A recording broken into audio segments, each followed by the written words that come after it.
Bonjour à tous, ici Claire des Lucasfilles. Nouveau mois drama avec, je pense, pour tous les goûts. Donc, quel que soit le petit boost dont vous avez besoin ce mois-ci et quelle que soit votre humeur, vous devriez y trouver votre compte. Allez, c'est parti, les tops. My Little Man. Merci à Love in Drama d'avoir chaudement recommandé cette série que je voyais passer sur Ichi, mais que j'hésitais encore à regarder en dépit du titre, pourtant bien alléchant pour moi. Eh bien, autant vous dire que j'ai binge-watché ça en un week-end, tellement j'ai accroché sur la chose, une histoire de vengeance et de sosie improbable. Le pitch, par une incroyable coïncidence, dans la même fac italienne se trouvent deux jeunes chinoises qui se ressemblent trait pour trait et qui en plus ne se sont jamais rencontrées. Incroyable, non? Par contre, le même jour où deux loulous sont à la recherche de celle qui vient d'une famille de richards, un micmac improbable va faire que la fille pauvre est confondue avec la riche, se fait enlever et sauvée par son sosie qui en perd la vie dans l'affaire. Du coup, un des loulous, le plus mystérieux, qui était présenté dès le début, comme un type louche et dangereux, à coquiner avec deux godelureaux sympatoches, parvient à convaincre la fille pauvre de prendre l'identité de la riche,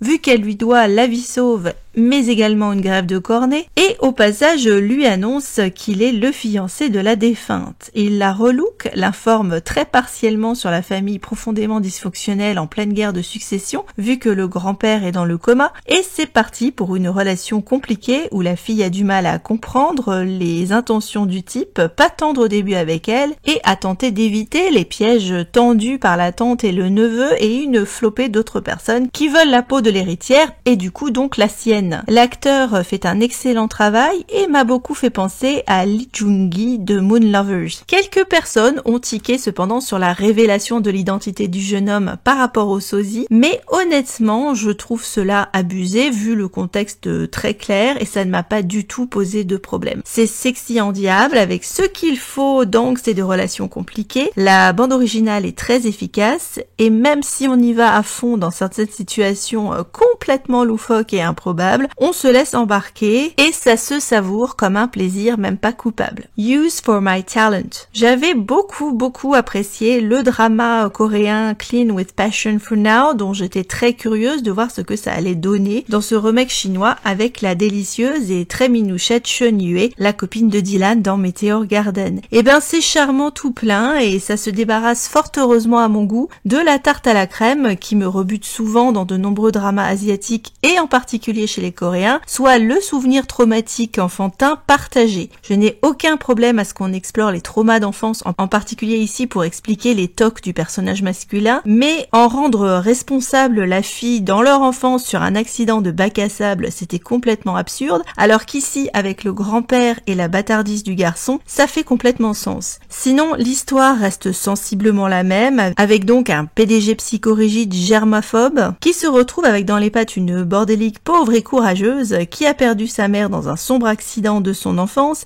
et qui le dégoûte franchement au début, avant qu'il en tombe red dingue amoureux. Ce que la Miss ne voit pas du tout venir. Il y a plein de valeurs ajoutées à ce drama, qui était pourtant très bien de base. Alors d'une part, l'actrice choupie à souhait, même si l'actrice coréenne était très bien, mais aussi deux acteurs masculins très choupi également. Tout d'abord Jasper Leo qui a alors les fossettes les plus craquantes que j'ai jamais vues quand il sourit et le pote dragon de Dong Feng Ching Sang, Lin Bo Jue, que j'ai eu beaucoup de plaisir à retrouver 2 fois ce mois-ci et où il est dans ce drama mignon tout plein. La série est tout à fait adorable et c'est un délice. On continue avec Accidentally Meow on You. Le titre est franchement très con, ainsi que les scènes de chatroom où les personnages sont affublés de masques chats et de bombers disco et c'est carrément ridicule et on regrette que le chat se fasse de plus en plus discret dans l'intrigue, mais sinon ça se laisse regarder. C'est ton classique PDG et assistante qui ne s'entendent pas dans la vraie vie, mais comme dans Vous avez un message, ils se découvrent plein de points communs en ligne sans connaître leur identité respective autour de leur passion pour les chats, en l'occurrence leur cupidon de service, le chat de la fille qui va bouffer au râtelier du garçon pendant ses virées nocturnes. Comme c'est un drama chinois, le type a tout plein de problèmes de santé divers et variés et son cœur est donc régulièrement au bord de l'explosion en présence de la jeune fille. C'est donc le garçon qui va découvrir avant la nana le poteau rose et va donc essayer de modifier dans la vie la piteuse image qu'elle a de lui vu qu'elle ne lui a rien caché de la détestation qu'elle éprouve envers son patron. Sinon, la fille, une ancienne athlète, a un meilleur pote patron de café qui est amoureux d'elle depuis des années mais qu'elle fanzone. C'est pas si pire et les clichés fonctionnent même si ça reste oubliable. On a quelques bons moments avec le personnage masculin et sa petite sœur. Tous les deux sont bien embêtés par le couple potentiel de la fille et de son friendzone vu que la jeune fille a des vues sur le patron de café. J'aurais quand même voulu voir le chat beaucoup plus. Fated to Love You. Ça y est, j'ai enfin bouclé la boucle des différentes versions de la série, en tout cas pour le moment, avec la version taïwanaise qui était la plus ancienne et qui a beaucoup de charme, même si je ne suis pas une fan de Jo Chun. J'étais par contre bien contente de retrouver un tout jeune Ethan Chuan en perso principal et le charismatique Baron Chen dans le rôle du plus que parfait personnage secondaire. Du coup, ayant vu toutes les versions à ce jour, ça me permet de réévaluer la version chinoise qui était la plus récente et la première que j'ai vue de la série et qui finalement est, je trouve, assez fidèle au modèle original. La série taïwanaise a clairement vieilli, mais on mesure à chaque fois à quel point les taïwanaises sont beaucoup plus libres que les chinois sur les questions sexuelles, mais pas que, parce que là on y va et c'est bien réussi. La première scène de sexe est d'ailleurs à la limite de la parodie, que tu te croirais dans un Zaz avec Leslie Nielsen, avec des trains dans un tunnel et autres dingueries lourdingues de métaphores. Mais du coup, alors c'était hilarant, ça m'a vraiment beaucoup fait rire. C'est une version qui est hyper sympa et qui est clairement une de mes préférées avec quand même la chinoise. Romance with Blind Master. Mini drama et enfin un premier rôle pour Shang Xue, le dragon choupi de Love Between Fairy and Devil, qui montre qu'il a tout à fait les épaules pour un premier rôle. Cette série est le remake d'un film et c'est plutôt bien réussi, même si je n'ai pas vu le film original, avec de très belles scènes sexy à souhait. Le pitch, après un accident douteux, un fils de famille est devenu aveugle et sa famille lui arrange un joli petit mariage, sauf que la fille bitch qui est sa fiancée n'en veut pas et refourgue la corvée à sa sœur jumelle qui elle est angélique et qui se plie aux caprices de la sœur pour sauver son papounet en mauvaise posture à l'hôpital. Prêt à détester la promise, le fiancé traite au début la fille en domestique, mais comme tous ses sens sont en éveil, il va rapidement repérer qu'on lui a échangé la marchandise et donc il va s'éprendre de la jeune femme dévouée et gentille et vu l'alchimie entre les deux, tu es prête à avaler n'importe quoi face aux bitcheries conjuguées de la sœur de la fille et du frère du mec qui vont leur mener la vie dure. Une excellente surprise, même si les décorateurs ne sont visiblement pas fichus d'accrocher correctement le baiser de Klimt au mur. My Uncanny Destiny. Également une bonne surprise pour ce drama avec une fille obligée d'être élevée comme un garçon pour sauver le trône de son père qui n'a pas réussi à avoir d'héritier. Et quand on la découvre dans ses fonctions de roi, Bibiche a un harem qu'elle est bien en peine d'honorer, elle est pleine de compétences mais surtout pleine d'ennemis à l'intérieur comme à l'extérieur. Et voilà qu'après une tentative d'assassinat, elle sauve la vie d'un de ses ennemis du royaume voisin et perd la mémoire dans l'affaire. Devenue servante chez le type et à coquiner avec la bande à Basile des assassins, 3 pieds nickelés improbables, elle ne sait plus si elle a envie d'embrasser ou de tuer le roi qui, à la base misogyne et allergique à toutes les femmes, en perd son mandarin tellement la fille est dure à cerner. C'est plein de peps et de bonne humeur, même si j'ai eu du mal au début avec le physique très particulier et très bistouri de l'acteur principal, mais j'ai finalement apprécié l'histoire, malgré quelques ajouts non nécessaires, notamment avec la sœur bitch machiavélique. L'humour potache m'a en tout cas beaucoup fait rire, là où une autre série très sérieuse avec des thèmes identiques m'a fait un effet soporifique. Shoujo no Kiss. Et c'est reparti pour un drama bien malaisant et potentiellement hyper toxique, dont les japonaises savent si bien nous régaler, il faut le dire, ou une jeune fille qui ne vit que pour ses bouquins nuit et jour, puisqu'elle est bibliothécaire, est l'objet de l'obsession de 2 types auxquels elle n'a rien demandé depuis le lycée. Obligée de déménager avec le départ à l'étranger de ses parents, l'héroïne va se retrouver à cohabiter avec un des persos qui a fait une fixette jette sur elle. Il éclaire assez rapidement sur ses intentions et ça dégénère très vite en relation sexuelle proche du fétichisme autour de bouquins. Et là, pour le coup, pas de problème de censure comme chez les Chinois, on y va à fond. Enfin, ce sont surtout les sous-titres qui m'ont fait cracher mon thé plus d'une fois, je dois dire. Regardez-moi ça, c'est même pas subtil et il y en a qui se sont fait plaisir dans la traduction. Il y a de quoi s'en payer une bonne tranche. Alors sinon, c'est plutôt bien joué, ça se laisse regarder, c'est chaud patate, mais je dois quand même souligner que, alors, personnellement, aucun des personnages là-dedans ne m'ont plu vraiment, je les trouve tous problématiques à différents degrés. Catch Up My Prince, ça commence pas mal du tout avec tout plein d'acteurs sympatoches pour cette énième drama en immersion de jeux vidéo et bugs, où une étudiante en médecine, interprétée par la très sympathique actrice de Perfect and Casual, se retrouve coincée dans une intrigue de harem et pour en sortir doit miser sur le bon cheval. Et du choix, il y en a, enfin surtout de l'embarras, puisqu'à la cour où elle atterrit, il y a toute une flopée de frères en bisbille pour le titre de prince héritier. Enfin, ça change pas, quoi. Et donc, 3 des Godelureaux vont lui tourner autour, un guerrier, un petit genou géotrouve-tout, et celui plus mystérieux aux intentions pas claires, qui a bien sûr sa préférence, même si d'après le contrôle de jeu dont elle dispose, il paraît complètement immunisé contre ses charmes. Les 2 acteurs principaux sont Mimi tout plein et fonctionnent bien ensemble, mais j'avais surtout l'œil sur Sia Ning-jun, mon chouchounet d'amour de Oh My Sweet Liar, présenté comme l'antagoniste au départ avec une fixette de villainous crush sur la meilleure amie. Sur le principe, j'applaudis, mais comme c'est Sia Ning-jun, le villainous crush finit rapidement par devenir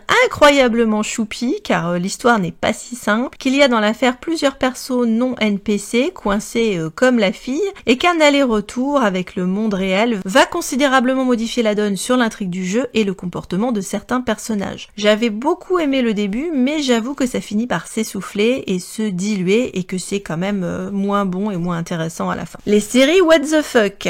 Love Me in 3 Days. Mini-drama très cheap, où suite à je ne sais quelle connerie de médicaments, le perso masculin prend l'apparence de la personne qui le touche ou qu'il touche pendant plus de 5 secondes. Du coup, l'héroïne le rencontre quand elle le prend pour son fiancé volage dans un hôtel qu'elle était en train de gauler en pleine liaison. Et là, au miracle, le type découvre qu'un bisou de la fille permet de le retransformer plus rapidement que d'habitude puisque l'effet est instantané, là où il devait attendre normalement 3 jours, d'où le titre. Autant dire qu'il ne va pas la lâcher et essayer de la ferrer par un contrat illico presto. Tous les clichés sont là et disons-le franchement, le scénario est complètement naze et délirant et n'importe quoi, mais ce qui te permet de le regarder, en dehors du fait que c'est assez court et que c'est un mini-drama, c'est que l'alchimie entre les deux fonctionne en fait très bien, donc c'est tolérable. The Girl in Tassel Earring. La fin est objectivement pourrie et ce truc est vraiment beaucoup trop long et trop alambiqué avec l'intrigue de la sœur décédée qui flirtait avec le père de la fille, la copine bitch qui échange les identités avec l'héroïne, tout le sous-texte politico, espionnage historique avec les japonais, etc. Enfin, on est en ère républicaine. Et bien sûr, l'ouïe exceptionnelle de la nana. Mais vous ne regarderez pas l'histoire pour son intrigue ère républicaine qui ressemble aux années 50. Non, vous la regarderez pour la somme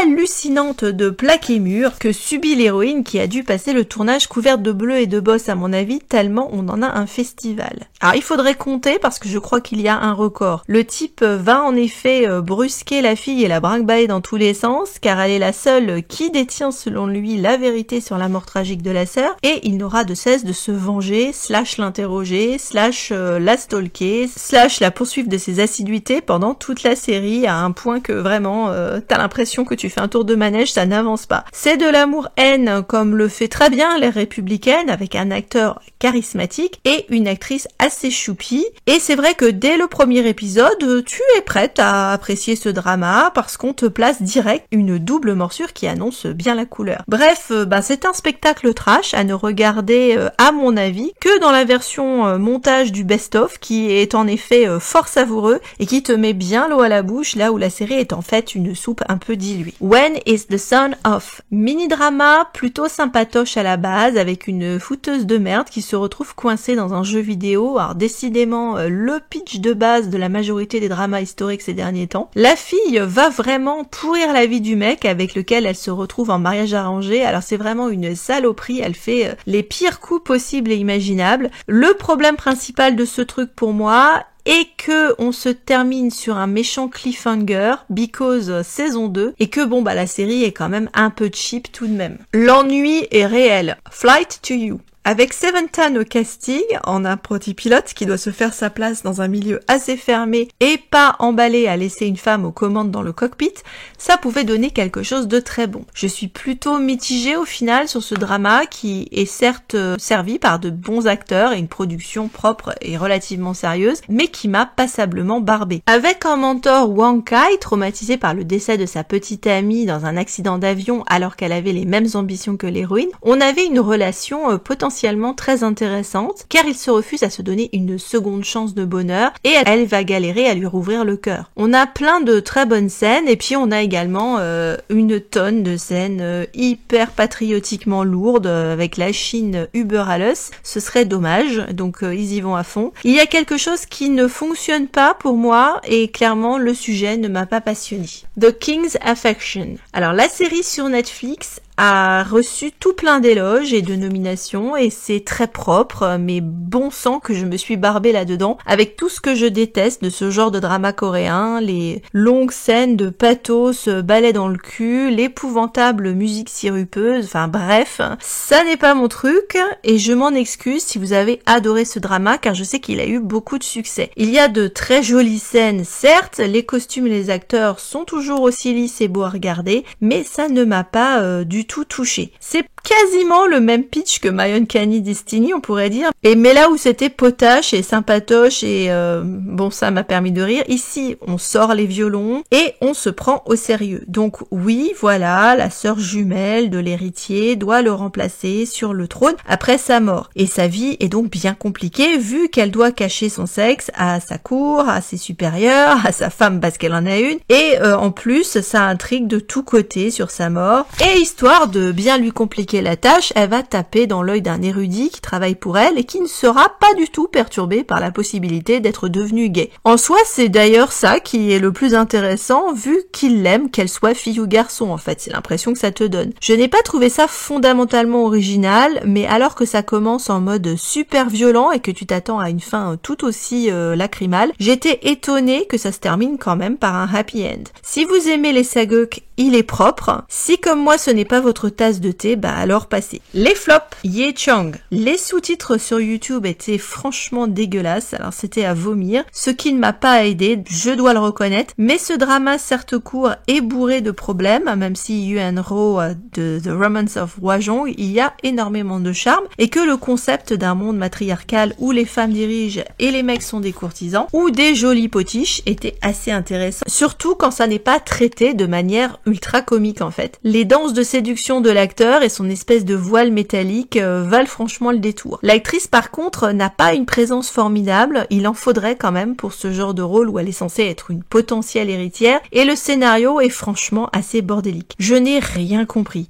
Tu comprends vaguement au début que le mec aide la fille sous différentes identités depuis un moment, qu'il a un crush énorme, et que ça l'arrange bien de se retrouver plus tard, tantôt en courtisan favorisé par elle, tantôt en fiancé mystérieux dont elle ne veut pas, tout en complotant je ne sais quoi avec sa bande de potes et sa mère et je ne sais quelle entourloupe de succession dans laquelle la fille se retrouve en héritière potentielle du trône. Enfin bref, j'ai complètement posé mon cerveau à un moment et goûté quelques jolies scènes assez efficaces au milieu d'un bordel innommable. Song of the Moon.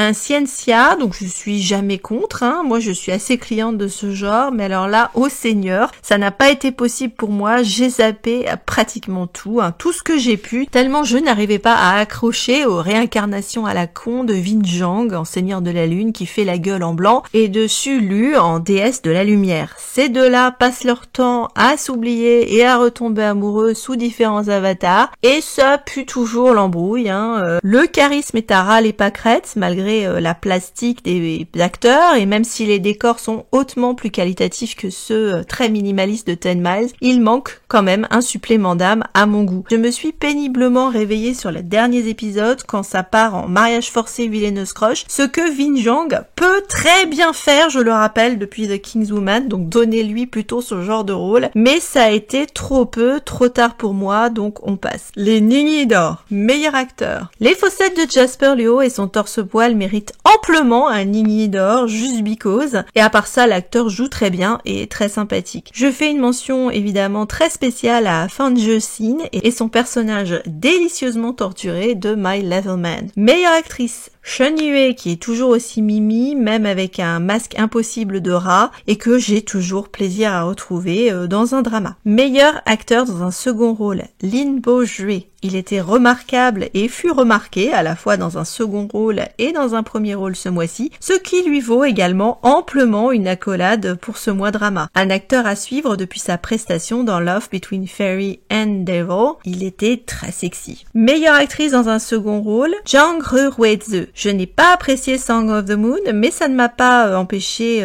de garder à l'œil cette actrice qui était très bien dans Believe in Love et qui a une très belle allure à l'écran. En tout cas, je l'ai trouvée beaucoup plus charismatique que Shulu. Meilleure musique.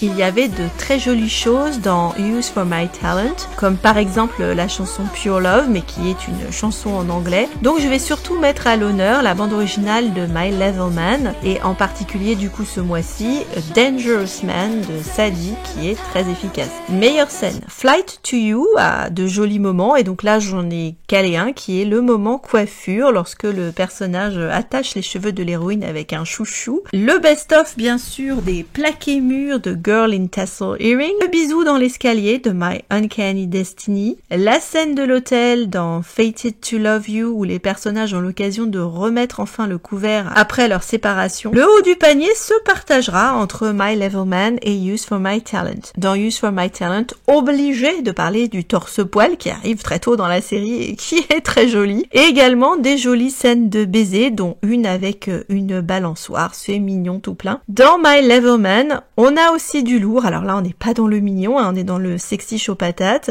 entre une scène de bisous sur table, une allergie à la mangue qui se finit dans la baignoire, une scène hot dans l'épisode 12, mais en fait tout l'épisode 12 est assez réussi, la déclaration d'amour qui est superbe, et puis alors une de mes préférées, donc avec laquelle je vais terminer pour ce mois-ci, qui est le moment de la séparation où la nana rend la bague au garçon et le mord au doigt. Le tout sous une pluie torrentielle. Ah, caliente. C'est tout pour ce mois-ci. On avait quand même de très jolies choses en fin de compte. On ne va pas se plaindre. On est assez gâtés pour l'instant dans les mois drama. Comme d'habitude, je me retourne vers vous. Les suggestions, les conseils, les coups de cœur, les coups de gueule, vos commentaires si vous avez vu les dramas dont je parle ce mois-ci. Comme vous le voyez, les suggestions, je les prends et j'essaye de les appliquer. On se retrouve le mois prochain pour, on espère encore une fois, tout plein de bonnes choses et le retour du printemps. À très bientôt. Bon binge watch.